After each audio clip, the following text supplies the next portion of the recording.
Greetings and welcome to the third mini lecture on Plato. When I left you, I had mentioned that Plato makes the analogy of society to people, that people have different motivations, whether it is appetite or spirit or reason or whatever it happens to be. And I mentioned that justice for Plato is a product of class division and specialization of function. To me, I get a little bit upset when I hear people say that Plato looked down on the common people, on the farmers, and the craftspersons, and that's not true. In this particular case, what Plato is saying is take a look at the human body. You want the heart to specialize in what it does best, the brain to specialize in what it does best, etc. Our human organs are specialized. And because our human organs are specialized, it is most efficient. And that's what Plato is trying to do with society. He wants to put people into the roles in which they are best suited. So the craftspersons and the artisans who are motivated by appetite are essential because they are going to provide the economic lifeblood for society.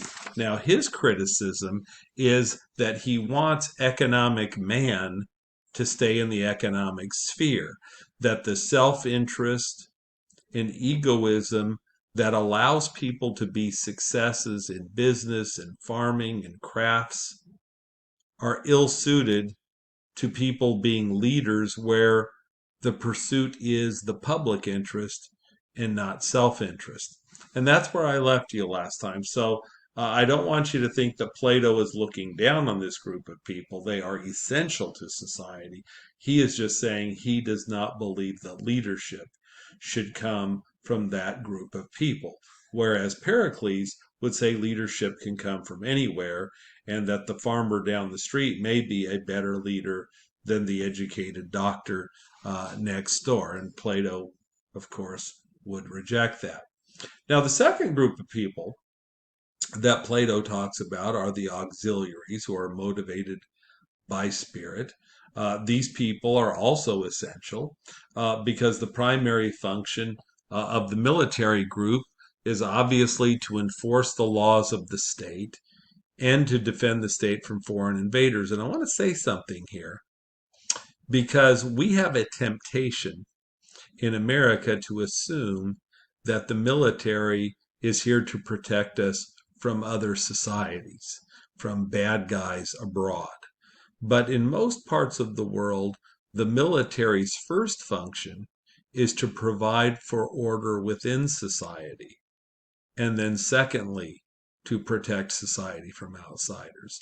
So the military can be used to enforce the laws of the state internally, as well as to defend the state from foreign invaders. So uh, we in America tend to think of the military as being only directed at international affairs.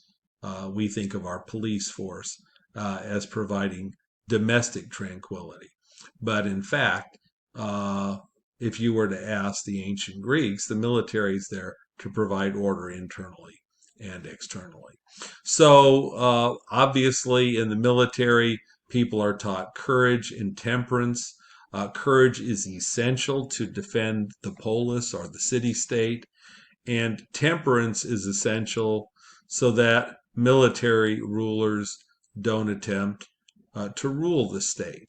Um, Pericles, for example, was a general and a statesman, and he did rule Athens for 32 years until a plague killed him.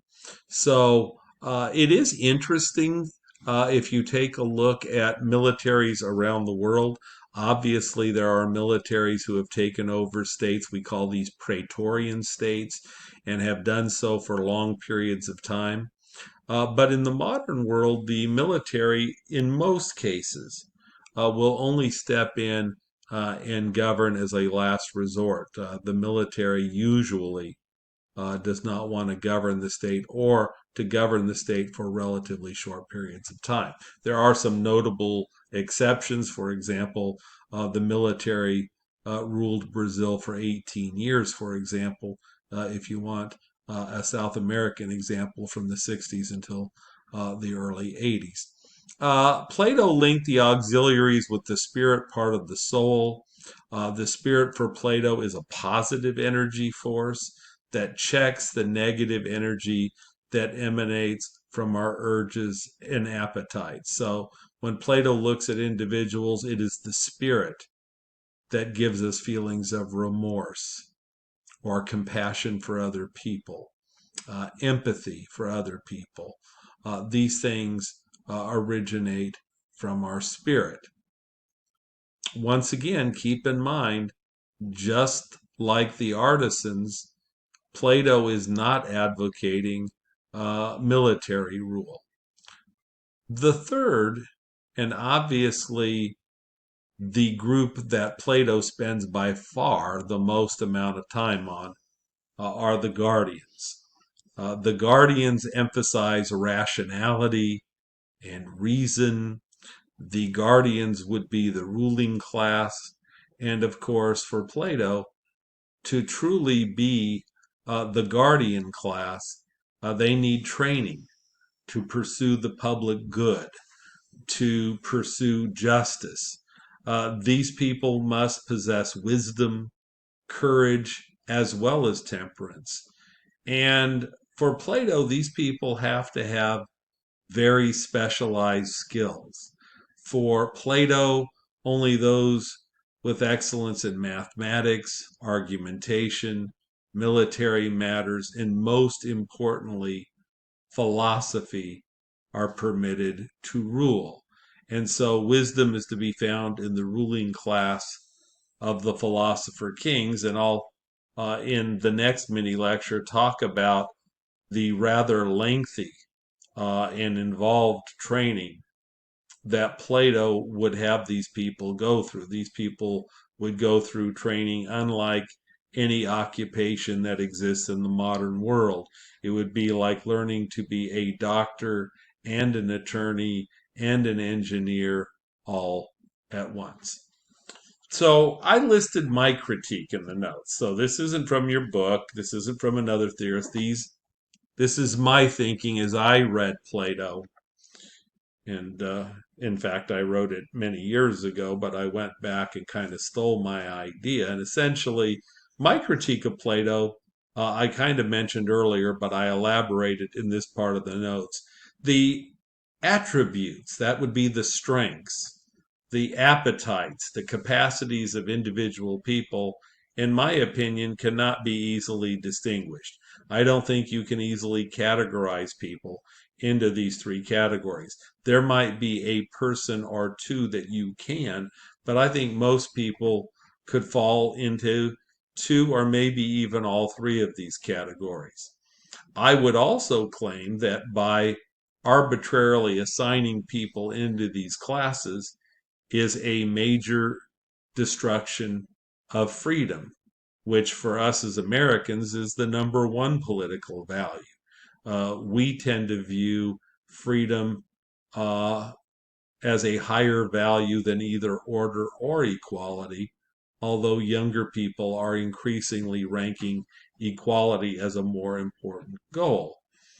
Plato, of course, values order, and the subordination of freedom to order is fine for him. But from my perspective, it's unsatisfactory.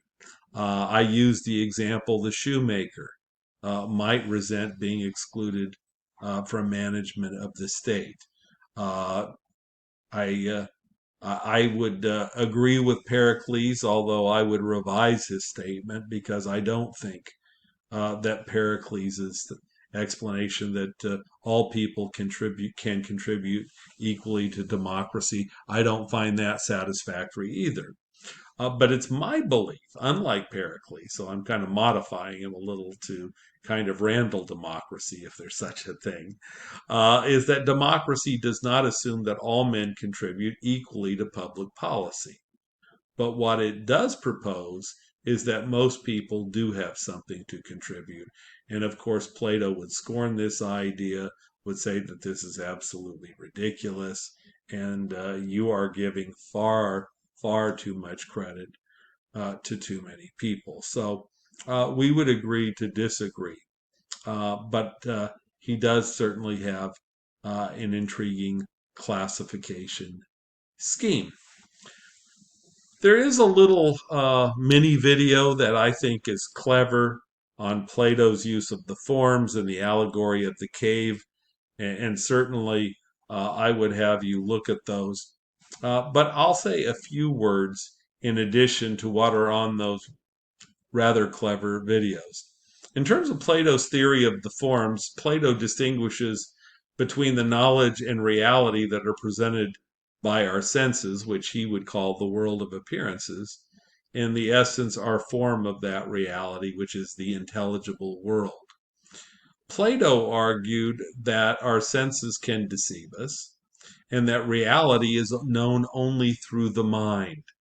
There is a higher world, a world that is independent of the world that we may experience through our senses. And so he warns us, and of course, this is true. Our senses can deceive us. Certainly, if any of you have ever been in the desert and you've seen a mirage, I know I was driving down Santa Fe from Turlock back to Merced, and my senses deceived me based on the way the train was coming down Santa Fe. It was at night. It was about 9:30 at night, and I was driving down Santa Fe, and for a split second, my eyes deceived me, and I thought I was driving right into the train, which of course it wasn't. But based on the angle that the train was coming from, the direction I was driving, the fact that it was at night, my eyes deceived me for a split second. Thank goodness, I said, no, it's not true. I'd driven that road many times. I knew it wasn't true. But if I had just listened to my senses, in this case, my eyes, my mind told me that what I was perceiving was wrong. And so thank goodness I wasn't on that road for the first time, because I may have veered or steered in a direction to avoid a collision that, of course, was not there. And so Plato says to grasp these forms, to grasp ideas, to grasp ultimate truth, you have to do it through the mind, and you have to do it through reason. And of course, that is the underlying assumption of the allegory of the cave. And of course, the allegory of the cave is famous. Of course, the people in the cave, as you saw in the video, and hopefully you've all looked at that little video, right? These guys trust their senses. It certainly seems to explain reality, uh, but our senses often deceive us. And because we trust our senses, we're like the prisoners in that cave. And of course, the problem for society is that most people never leave the cave. We mistake the shadows on a wall for reality, and that is the central argument in the entire Book 7 of the Republic. So some forms of judgment are more valuable than others.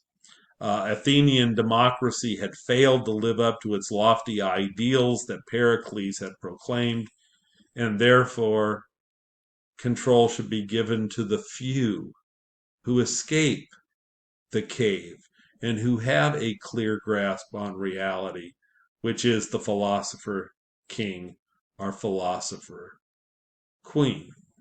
Majority rule does not make sense because those possessing little or mediocre knowledge, those that are trapped in the cave, will always outnumber the enlightened members of society.